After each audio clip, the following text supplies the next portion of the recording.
we're meeting another mad scientist, this one coming from the great Universal classic monster series. He's Dr. Frankenstein, a character movie audiences were introduced to in 1931 with the James Whale classic Frankenstein.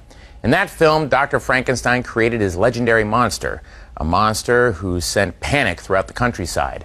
After the success of Frankenstein, Universal was eager to make a sequel, but the timing never seemed right. The studio was busy with their other monsters, the Mummy and the Invisible Man, as well as other horror favorites, the Old Dark House and the Black Cat. But in 1935, the timing was right. Universal rounded up director James Whale and stars Colin Clive and Boris Karloff and put into production a film which introduced a love interest for Frankenstein's monster. And that's the movie we have next. It's Bride of Frankenstein with Elsa Lanchester. Now, as hard as it may be to believe, this sequel tops the eeriness of its predecessor. And that's because every element of this movie works, from the lighting to the art direction to that unforgettable Franz Waxman score.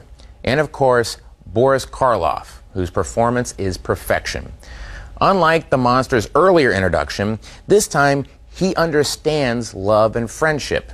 He has human emotions, and you want his bride to love him as much as he will love her. Here, along with Valerie Hobson and Una O'Connor, and with Boris Karloff credited simply as Karloff, from 1935, Bride of Frankenstein. Did your heart not break when Elsa Lanchester turned away in terror from the monster? You feel for the monster, right? Well, since Frankenstein's monster survived, Universal paved the way for another sequel. James Whale was not back in the director's chair. He was done with horror movies and began directing different types of films, from comedies to musicals.